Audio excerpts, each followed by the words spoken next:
Assalamualaikum warahmatullahi wabarakatuh. Halo Duta BPJS Kesehatan di seluruh Indonesia.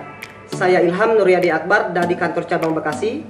Pada kesempatan ini saya akan menyampaikan resensi buku saya yang berjudul Ketidaklaziman Logika Manusia dari buku Saya Benci Kritik yang ditulis oleh Listiani Aslim. Buku dengan motivasi ini berjumlah 150 halaman, terbit pada tahun 2013 dan penerbit bukunya adalah Andi Yogyakarta. Berikut identitas buku.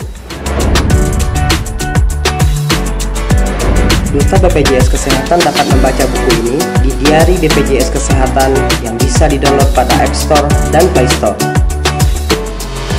Logika kerap dijadikan objek perbandingan tentang mana yang benar dan mana yang salah, dengan tujuan mendapatkan nilai-nilai pemahaman atau untuk memantik pundi-pundi pujian. Setiap orang selalu menempatkan kelogikaannya sebagai saran yang dianggap paling tepat.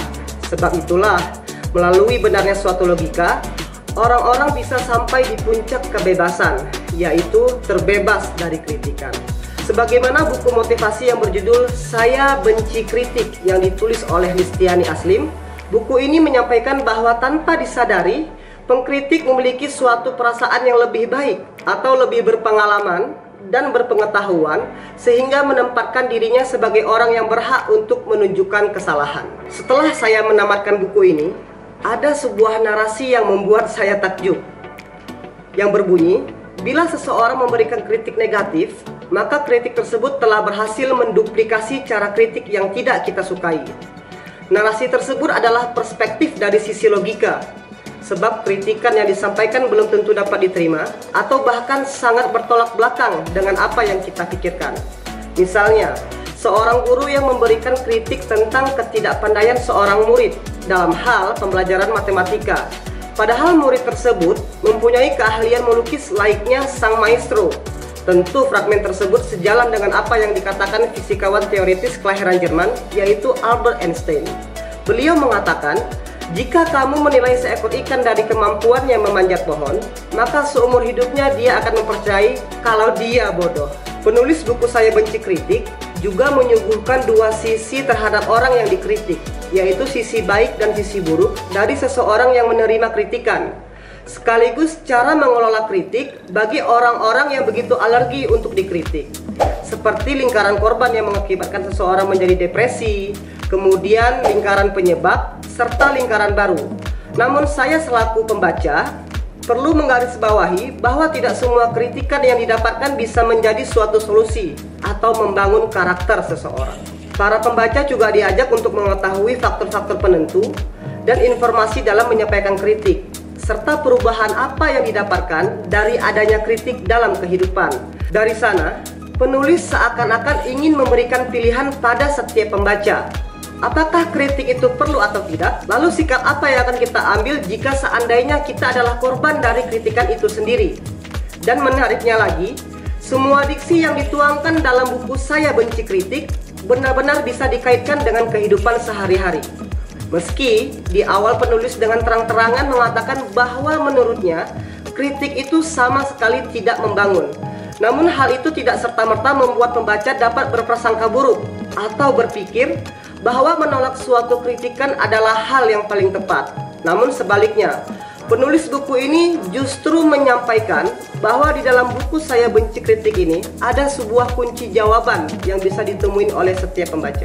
Sehingga nantinya para pembaca bisa sampai di suatu jawaban bahwa tentang cara yang paling tepat untuk menerima suatu kritikan serta menolong diri untuk bisa menang saat berhadapan dengan kritik. Setiap halaman pada buku Saya Benci Kritik mampu mendefinisikan kritik dari sudut pandang manapun. Padahal, latar belakang dalam buku ini tidak berlandaskan teori. Namun penjelasan terkait salah satu objek sebuah kritik yang tertuang dalam buku tersebut dapat menghapus statement itu.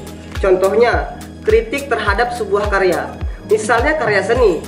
Sekalipun seni itu subjektif, tetap saja ada kemungkinan kritik yang akan datang, baik berasal dari orang yang benar-benar paham akan seni maupun orang yang awam tentang seni. Nukilan tersebut berkaitan dengan apa yang disampaikan seorang filsuf Yunani, yaitu Aristoteles. Jika tidak mau dikritik, jangan katakan sesuatu, jangan lakukan sesuatu, dan jangan menjadi sesuatu. Tak cuma itu, penulis juga menjelaskan dampak dari seseorang yang terkena kritik dengan memberikan contoh secara komprehensif. Hal ini menurut saya selaras dengan ajaran agama Islam, di mana sebuah kritik termasuk dalam amar ma'ruf nahi mungkar.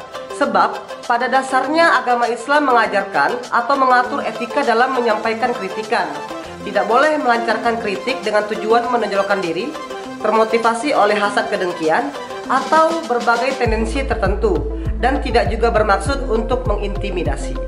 Teman-teman sekalian mungkin pernah mendengar suatu nasihat dari salah satu tokoh besar agama Islam, yaitu sang peletak dasar mazhab fikih, Imam Syafi'i.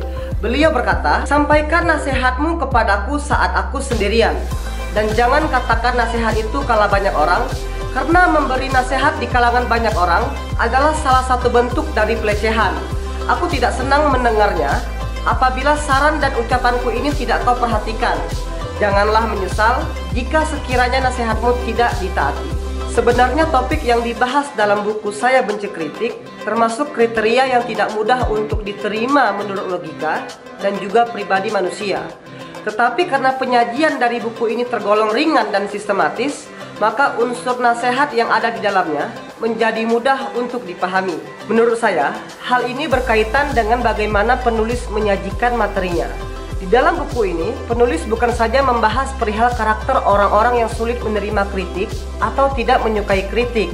Akan tetapi, buku ini sebagai wujud percontohan nyata tentang bagaimana topik ini bisa diterima oleh orang lain, termasuk pembaca sendiri.